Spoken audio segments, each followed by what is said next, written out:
Ujú. Laura Rodríguez Peinado, profesora titular del Departamento de Historia del Arte de la Universidad Complutense de Madrid y vicedecana de Estudiantes y Extensión Universitaria de la Facultad de Geografía e Historia de la misma universidad. Su principal línea de investigación es la producción textil de la Antigüedad tardía y Edad Media. Asimismo, forman parte de sus líneas de investigación la iconografía medieval, las artes suntuarias y el patrimonio. Dentro de estas líneas de investigación están sus numerosas publicaciones. Ha sido investigadora principal de 4 proyectos de investigación en los que se han estudiado los tejidos coptos y andalusíes. En la actualidad participa en 2 proyectos del Plan Nacional vinculados al mundo medieval y continúa profundizando en el estudio y conocimiento de los tejidos medievales. Es directora del grupo de investigación del Complutense La Imagen Medieval, Espacio, Forma y Contenido, que tiene entre sus objetivos fundamentales el estudio de la iconografía medieval en su sentido más amplio. Y esto ya, con permiso de todos y de mi cosecha, he de decir que por experiencia propia es una extraordinaria profesora. Y esta tarde nos va a hablar sobre coleccionismo de tejidos coptos en museos madrileños en el periodo de Entresiglos. Muchas gracias, Laura, y cuando quieras. Bueno, muchas gracias por la presentación, creo que un tanto inmerecida, pero bueno, muchísimas gracias. Muchísimas gracias por, bueno, pues por organizar este congreso de artes decorativas y muchísimas gracias también por haber considerado que podía, bueno, pues que podía presentar esta contribución en el congreso. Para mí, bueno, el Museo de Artes Decorativas es uno de los museos más importantes dentro de lo que es mi vida profesional. Yo le tengo un gran cariño y de hecho, pues de alguna manera lo considero mi museo. Por tanto, estoy como en mi casa. Lo que voy a comentar es realmente pues cómo los museos madrileños, justamente en el periodo de entre siglos, a finales del XIX y las primeras décadas del siglo XX, pues cuáles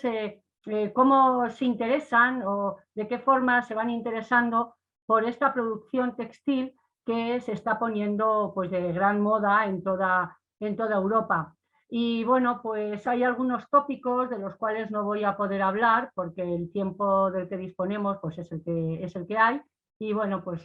lo dejaremos sobre todo para la publicación. En la historiografía se conocen como tejidos coptos los procedentes de los enterramientos egipcios de los primeros siglos de nuestra era, momento en el que se van abandonando las prácticas de momificación y los difuntos se entierran con la indumentaria que utilizaron en vida, envueltos en grandes piezas textiles a modo de sudarios y la cabeza y los pies depositados en cojines funerarios. Bueno, pues esta es una muestra de cómo aparecían estos difuntos, ¿no? Y cómo estaban ataviados, cómo estaban amortajados con estos tejidos que realmente causaron una gran impresión. De manera que esa especie de momia que tenemos en la parte inferior de la imagen, con esos cordeles, nos indica también cómo después de todas esas indumentarias se amortajaban así es como aparecieron de esta manera muchos de estos difuntos, ¿no? Y momificados de forma que estaban encordelados, como vamos a ver ahora después en alguna imagen, porque todavía vemos la impronta en muchos de los tejidos conservados. Aunque los primeros tejidos de este tipo llegan a Europa como consecuencia de las campañas napoleónicas, será durante el último cuarto del siglo XIX cuando empiecen a realizarse excavaciones sistemáticas por parte de arqueólogos europeos. En la Exposición Universal de París de 1900 se celebró en el Palais du Costume la muestra Le Costume en Égypte del siglo VII al XIII, donde se dieron a conocer importante número de piezas procedentes de la campaña que Albert Gallet había llevado a cabo, financiado por los organizadores del gran evento finisecular. A partir de entonces, el interés por estos tejidos fue en aumento y tanto museos e instituciones como coleccionistas comenzaron a adquirir conjuntos textiles apreciados por la belleza de sus diseños y por su rico colorido.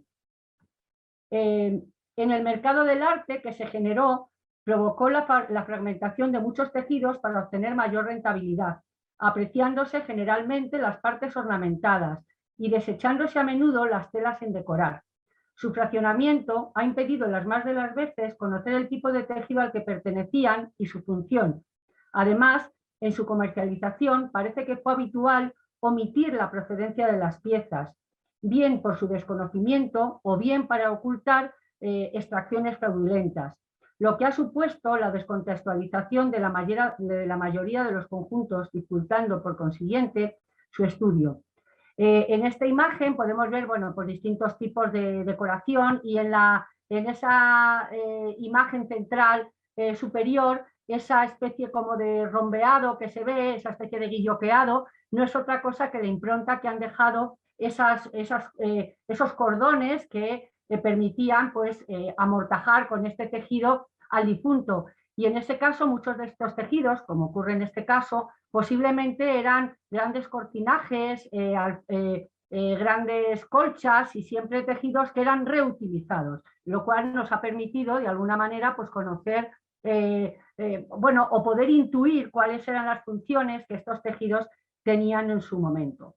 En los primeros momentos, estas telas fascinaban por su colorido, por su variado repertorio decorativo e iconográfico y por su técnica, por lo que pronto aparecieron estudios abarcando distintos aspectos e incluso pues, se adaptaron a la moda del momento. Aquí vemos una pintura de Len Clementine Dufault en la cual pues, este retrato aparece la dama ataviada precisamente con una túnica inspirada claramente en lo que eran los tejidos coptos, que en este momento, pues como digo, estaban de moda. En España, el interés coleccionista sobre estos y otros textiles tuvo más importancia en Cataluña que en otros lugares del territorio,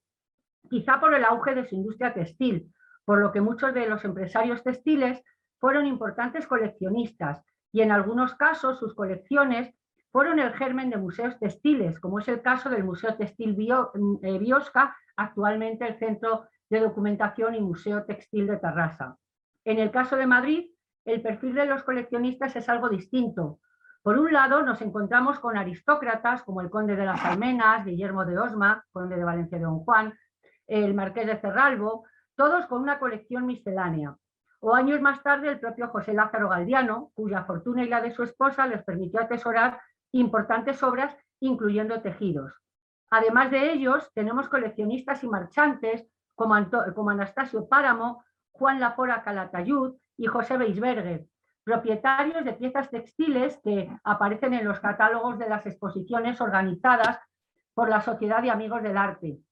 En este caso, el de Weisberger, la venta en 1921 de su colección madrileña fue considerada en su momento como las más importantes de las que habían sido subastadas en Nueva York, pero ninguno de ellos era coleccionista de tejidos exclusivamente, como ocurría en el caso de muchos catalanes.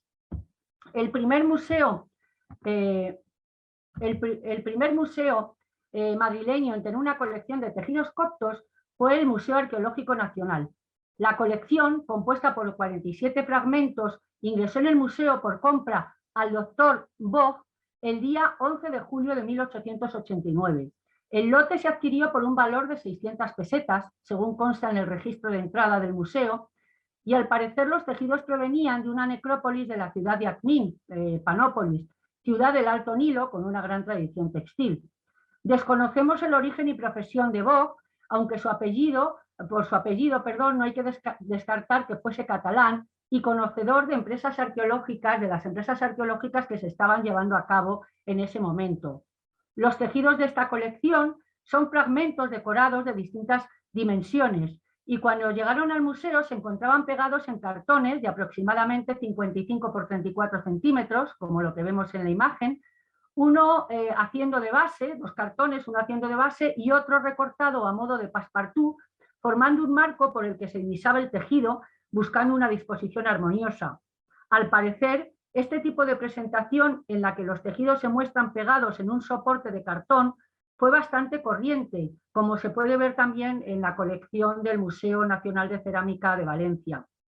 Por tanto, las piezas de esta colección eran fragmentos de decoraciones recortadas intencionadamente, donde la mayoría estaban dobladas para dejar únicamente visible su parte ornamental. De hecho, estos tejidos fueron han sido restaurados a finales de este siglo, o no, ya, no, perdón, ya a comienzos de este siglo, perdón, y bueno, pues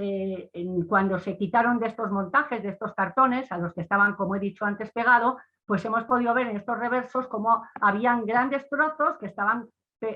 doblados por la parte posterior, que desde luego dan una gran información a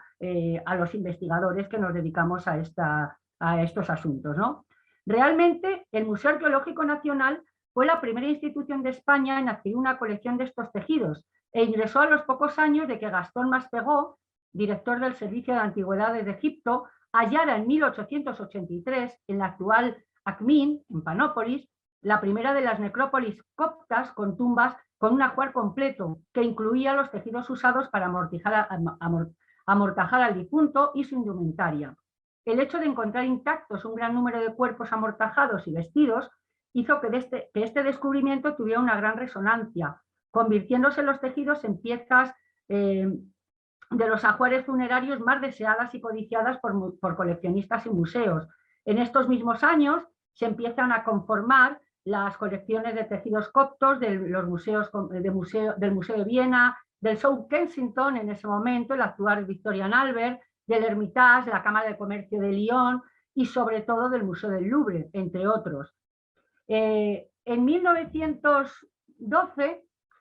fue fundado por Real Decreto el Museo Nacional de Artes Industriales, germen del actual Museo Nacional de Artes Decorativas, instalándose en esos primeros momentos en la calle del Sacramento, donde a partir de una fotografía antigua conservada en el museo, se puede ver que había una colección de tejidos coptos enmarcados con cristales en la pared, en la sala identificada como colección A Páramo, colección A Páramo, sala 2. Entonces, aquí hay una serie de tejidos coptos que se pueden, bueno, pues divisar en esa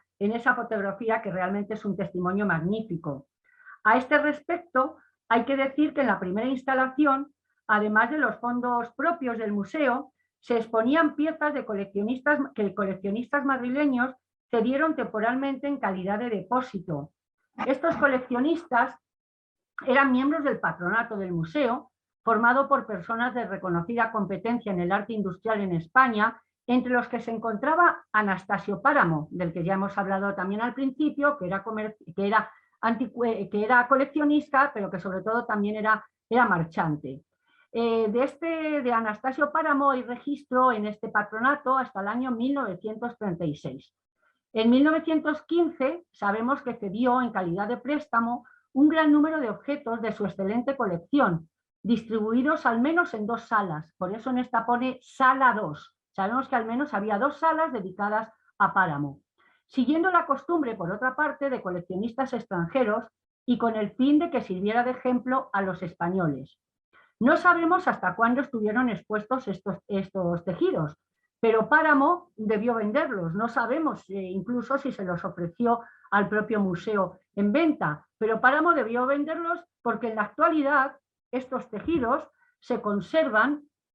en el Museo de Tarrasa, en el Centro de Documentación del Museo Textil de Tarrasa. Los hemos podido identificar estos tejidos gracias a las fotografías que se conservan en el fichero antiguo de la Unidad de Tratamiento Archivístico y Documentación del Centro de Ciencias Humanas y Sociales del Consejo Superior de Investigaciones Científicas, la UTAC, donde hay una serie de fotografías que reproducen tejidos coptos y en alguna de ellas figura un título que pone Telas Coptas, Madrid, Museo de Artes Industriales. Estas telas coptas que estaban en el Museo de Artes Industriales, de alguna manera hemos podido identificarlas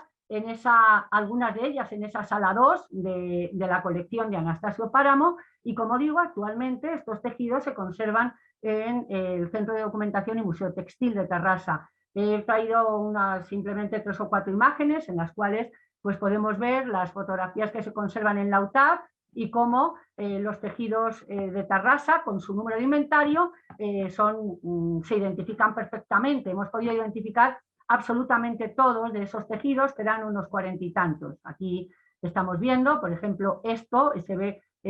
bueno, pues estamos viendo los 3 tejidos en color, identificados perfectamente también en esa fotografía en blanco y negro,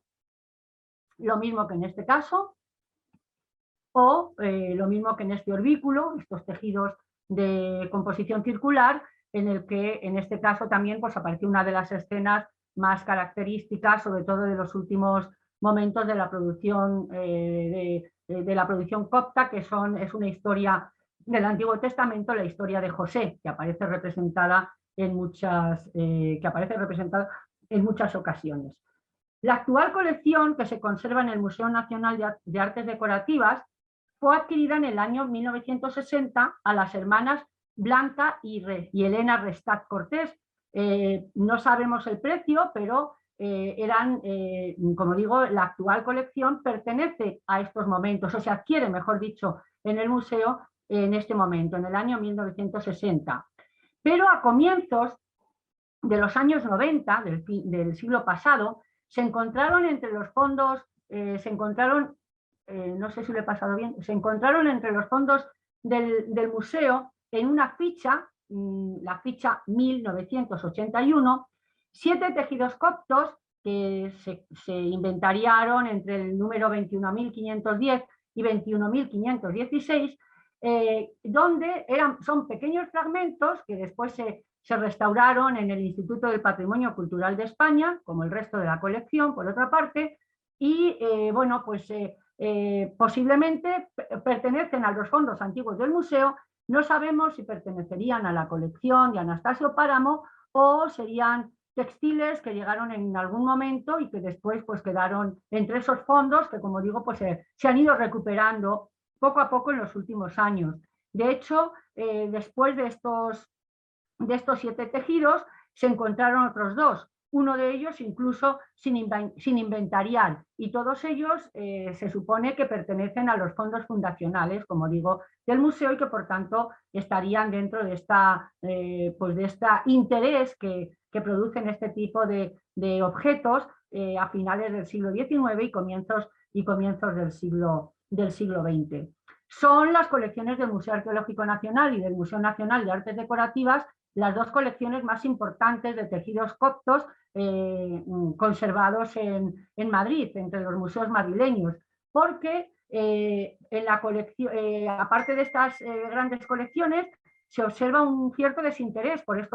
este tipo de piezas entre los coleccionistas madrileños. Hay que hacer notar que, por ejemplo, en el Instituto Valencia de Don Juan, donde hay una magnífica colección de tejidos andalusíes y orientales, pues solamente se conserva un tejido copto con la técnica del taqueté, no es este, pero es uno muy similar a este, que está expuesto en la actualidad, inclusive entre la colección, como digo, de museos de tejidos andalusíes. También en el Museo Sorolla se conservan entre sus fondos 3 fragmentos de tejidos, posiblemente adquiridos también por el pintor valenciano, que bueno, pues han sido también restaurados o consolidados últimamente, y que de alguna forma pues también pueden mostrar el interés bueno, un poco ese interés vanguardista, sí, que pudo tener Sorolla ante este tipo de piezas que, como digo, pues causaban sensación en toda Europa y por supuesto también en Estados Unidos, donde los grandes museos estaban también adquiriendo colecciones de este tipo. Sin embargo, por ejemplo, entre la colección conservada en el Museo Lázaro Galdiano no hay un tejido copto, habiendo una interesantísima colección de tejidos andalusíes. Y bueno, pues en el Museo del Traje, aunque el museo es de reciente creación, solo se conserva un fragmento entre los fondos de la colección Fortuny, porque el artista no fue ajeno al éxito de estas producciones y en su diseño se deja ver la influencia de sus composiciones y motivos, como se puede observar en este en este vestido mostrado. Bien, muchísimas gracias.